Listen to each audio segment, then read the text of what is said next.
I want to start this by saying that I've never been the type of person to tell ghost stories, and honestly, I used to roll my eyes at people who did. But what happened to me in Savannah changed that. I don't really care if anyone believes me. I just need to get it off my chest because it's been eating away at me ever since. A couple years ago, I decided to take a trip to Savannah, Georgia. It wasn't anything fancy, just a long weekend to get away. I'd heard so many people call it one of the most haunted cities in America, but I wasn't going there for ghosts. I just wanted to walk the old cobblestone streets, eat some good food, and maybe get a few pictures of the historic houses. The city itself is beautiful, but there's something about it that feels heavy. The trees are massive, with moss hanging so low it almost brushes your face when you walk by. Even in the middle of the day, the streets can feel dark. It's like the city never fully lets the sunlight in. Everyone I talked to before going said the same thing. You have to take a ghost tour. At first, I laughed it off. I wasn't really into that sort of thing, but the more I thought about it, the more I figured it couldn't hurt. Even if it wasn't scary, I'd get to see some parts of the city at night and maybe snap a few cool photos. That's how I ended up standing in a small group on a foggy evening, waiting for our guide. He was this older guy with a black coat and a hat pulled low over his face. His voice was scratchy, like he smoked too much, but it carried well in the quiet streets. He started walking us through the city, telling us stories about cemeteries, old inns, and houses that had seen their share of tragedies. At first, it was kind of fun. I wasn't scared. The group laughed a little. People whispered to each other, and I just kept taking pictures. Every now and then, I'd catch something weird in the fog or a shadow I couldn't explain, but nothing that really stuck with me. That changed when we got to Abercorn Street. The moment I saw the house at 432 Abercorn, I felt different. You know when your stomach just drops for no reason? That's what it was like. The house looked wrong, not falling apart, not abandoned exactly, but wrong. The windows were so black, it didn't even look like glass. It looked like holes cut straight into the walls. The paint was chipped and faded, the iron gate was rusted, and the trees around it seemed to lean toward it instead of away. The guide stopped us on the sidewalk and lowered his voice. He told us the story.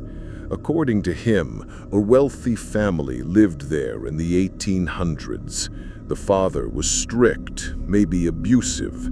There are different versions, but the one he told us was that he locked his young daughter inside one of the rooms as punishment, and when they finally opened the door days later, she was dead.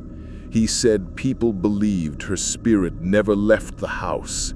Families who moved in after that never stayed long. Some fell sick, some just left without explanation. As he spoke, I lifted my camera and zoomed in on the windows. My hands were steady, but my chest felt tight, like I shouldn't be doing it. The house gave off this feeling that we weren't supposed to be there, like it was watching us as much as we were watching it. I took a photo of the top floor where the guide said the girl's room had been. When I looked down at the screen, it glitched, just a flicker, and then the image came into focus. That's when I saw him. In the window, A man was standing there. His face was pale, sunken, his eyes dark. He was wearing old clothes, something from another time, and he was staring straight at me. I froze. I looked up at the actual window, but it was empty. I looked back at the screen, and he was still there. "Did you get something?" someone in the group asked me, noticing how I stopped. I didn't answer. I just lowered the camera and tried to steady my breathing. The guide finished his story, and everyone slowly moved on. But I couldn't stop glancing back at the house. I swear the darkness in those windows seemed to follow us as we walked away. That night, back in my hotel, I couldn't shake it. I pulled out my camera and scrolled through the pictures. When I got to the one of Abercorn Street, I felt my heart drop. The man wasn't there anymore. The window was empty. I blinked, scrolled back, zoomed in, nothing, just black glass. I know what I saw. I know I didn't imagine it, but in the photo, he was gone. Then I noticed something else. On the lens of my camera was a faint smudge. I leaned closer. It was a handprint. Long, thin fingers stretched wide across the glass. I touched it without thinking, and it was cold, ice cold, even though the room was warm. I dropped the camera on the bed and backed away. The hotel was quiet, but I felt watched. The kind of feeling where every hair on your body stands up. I turned on the TV just for some background noise and tried to convince myself I was overreacting, but I couldn't sleep. Every time I closed my eyes, I saw that man's face staring at me from the window. The next day, I tried to laugh it off. I went sightseeing, ate at a cafe, took more pictures, but even in broad daylight, I kept looking over my shoulder. I couldn't shake the thought that I wasn't alone. When I finally drove home, that feeling came with me. For weeks afterwards, I kept waking up around 3 in the morning. Every time it was the same. I'd sit up in bed, heart racing, convinced someone was in the room with me. Once, I swore I saw a shadow move along the wall, even though no lights were on. And then came the dream. In it, I'm back in front of the house. The fog is thicker, the street empty. I raise my camera, and there he is in the window again. This time, he smiles. It's wrong. Too wide, too sharp. Then I feel a hand clamp down on my shoulder, and I wake up gasping, the skin on my shoulder freezing cold where the hand had been. It's been months now, but it hasn't gone away. Sometimes when I look in mirrors, I see something behind me. Not clear, not solid, just enough to make me whip around, only to find nothing there. I don't tell people about this anymore. The few times I tried, they just told me I was tired, stressed, or that my imagination got the better of me. But I know what I saw. I know what I felt. And I know one thing for sure. Whatever was in that house didn't stay there. It followed me.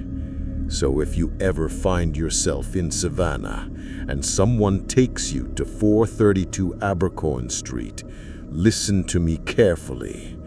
Don't point your camera at the windows.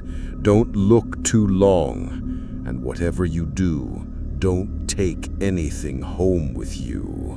Because once it finds you, it doesn't let go.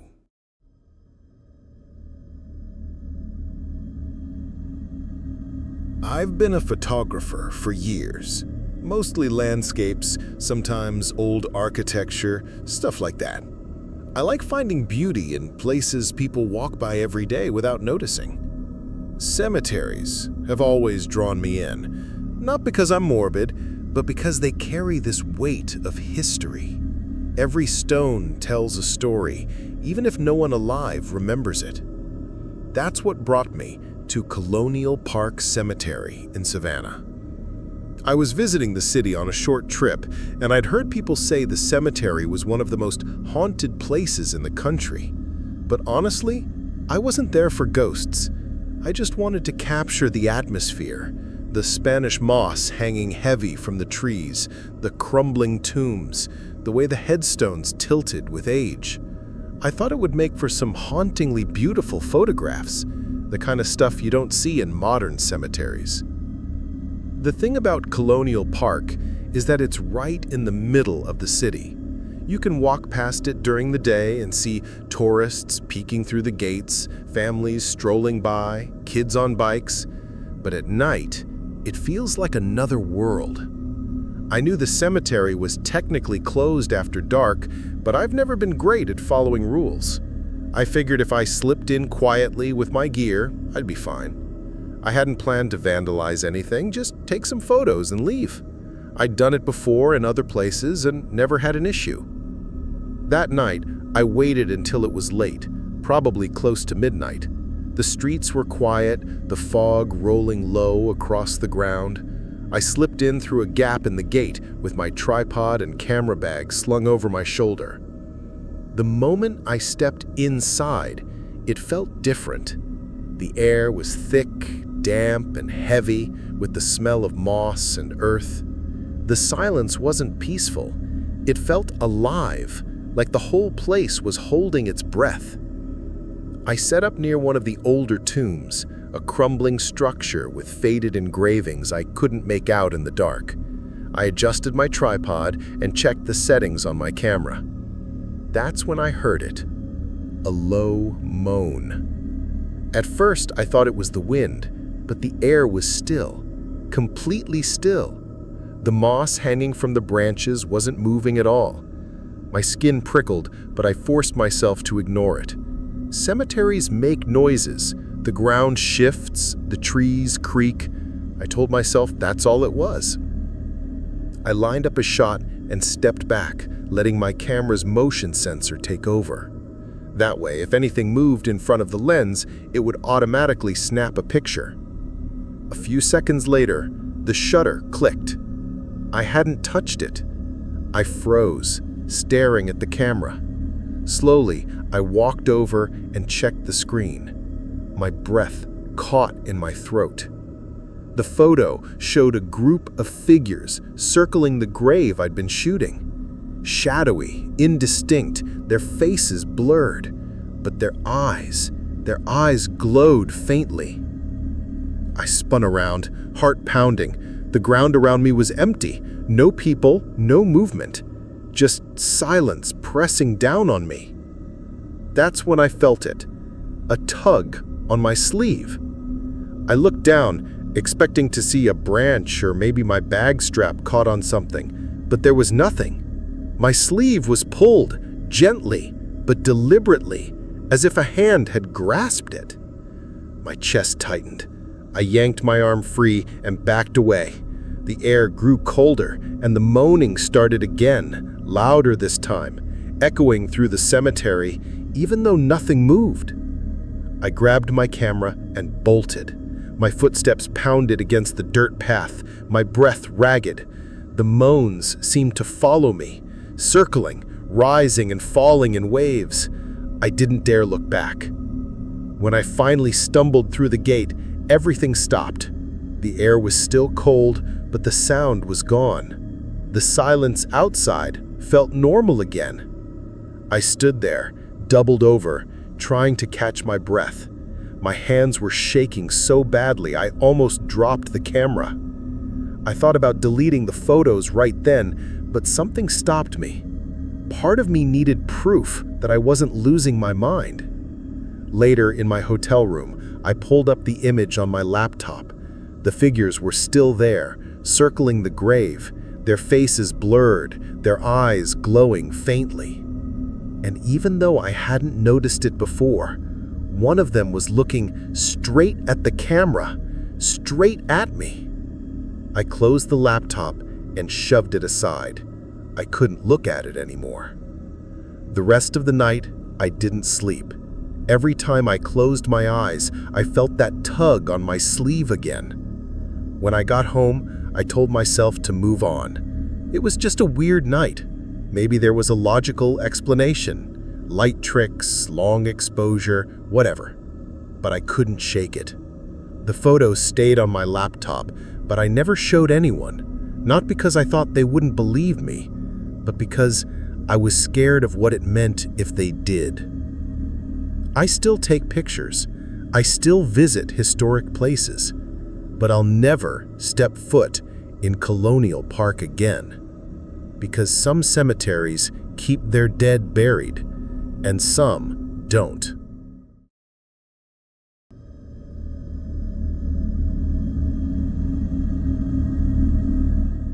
I don't usually talk about this. Honestly, I try not to even think about it, but the memory is always there, waiting in the back of my mind, and sometimes it comes back when I least expect it. I can be walking past a mirror or wiping down a bar top at my new job, and suddenly I'll feel the hair on my arms stand up like it did that night.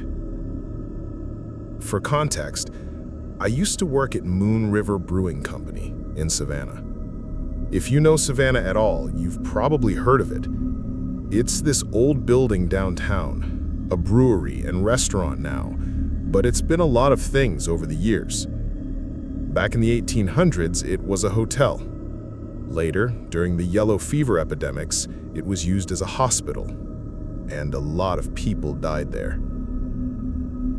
Everyone in Savannah knows the place has a reputation for being haunted. At first, I didn't take it seriously. When you live in that city, ghosts are part of the culture. They're everywhere, on tours, in bars, in the stories locals tell that keep tourists entertained. Moon River leaned into it. Customers loved to ask about the ghosts, and we joke about them when the place got busy. But the late shifts were different. The building is old, and when you're in there at night, it feels like it. The floors creak under your feet, the air feels heavy, and the silence hangs in the corners. I worked plenty of late nights, closing up after everyone had gone. At first, it never bothered me. But over time, I started noticing things. Sometimes I'd hear footsteps upstairs when I knew I was the only one in the building. Sometimes glasses would rattle slightly on the shelves, even when no one was touching them. I'd tell myself it was vibrations from the street outside or the old pipes. Always something logical. Until the night it happened. It was late, close to midnight. The last customers had left over an hour ago, and I was alone, wiping down the bar. The place was quiet, except for the hum of the refrigerator in the back. I had music playing softly on my phone just to keep myself company. Nothing loud, just background noise. I remember I was leaning against the bar, spraying down a rag, when the jukebox in the corner flickered on. At first, I thought it was a glitch. The thing was old, and half the time it barely worked when customers actually paid to use it. But it lit up, the screen glowing faintly, and then it started playing a song. Not just any song, a slow, mournful tune. Something I'd never heard before. The kind of music that sounds like it belongs to another century. My phone was still playing its music, so for a moment, the two sounds overlapped. I fumbled to shut mine off and just stared at the jukebox. That's when I saw her. The bar has a big mirror behind it, stretching across the wall. I looked up, and in the glass, I saw a woman standing behind me. She was wearing a white dress, torn and dirty, like it had been dragged through the streets. Her face was pale, almost gray, her eyes sunken deep into her skull, and she was staring right at me. I froze. My hands went numb. I spun around so fast I nearly dropped the rag, but the bar was empty. just rows of bottles and chairs stacked on tables. I looked back at the mirror. She was gone. The air in the room changed. It dropped 10 degrees in seconds. My breath fogged in front of me. And then a glass shattered on the floor. I didn't touch it. Nothing did. It just exploded, shards scattering across the tile. That was enough. I grabbed my bag and ran out the front door without even finishing the close. I didn't care. I just needed to be out of there. The next day, I told my coworkers.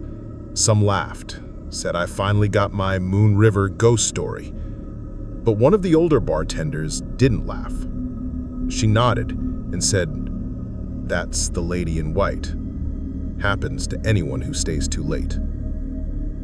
According to her, the lady was a nurse back when the building was used as a hospital during the yellow fever outbreaks. She died there, tending to patients. Some people say she's still doing her rounds, checking on the sick.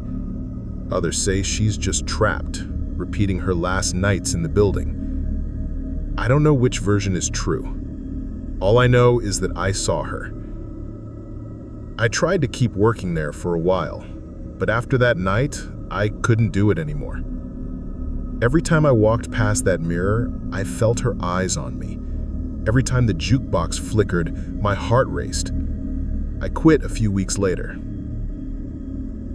I've worked at a couple of other bars since then. Nothing fancy, just normal places where the only things I have to worry about are drunk customers and broken taps. But even now, years later, I still dream about her. Sometimes in the dream, I'm back behind that bar, wiping down the counter, and the jukebox comes alive with that same slow song. I look in the mirror, and she's standing there, closer than before. Sometimes her hand rests on my shoulder. Sometimes she whispers something I can't understand. I always wake up sweating, heart pounding, with the same cold feeling on my skin. People can believe me or not. I don't care anymore, but I know what I saw. And I know there's a reason that place has the reputation it does.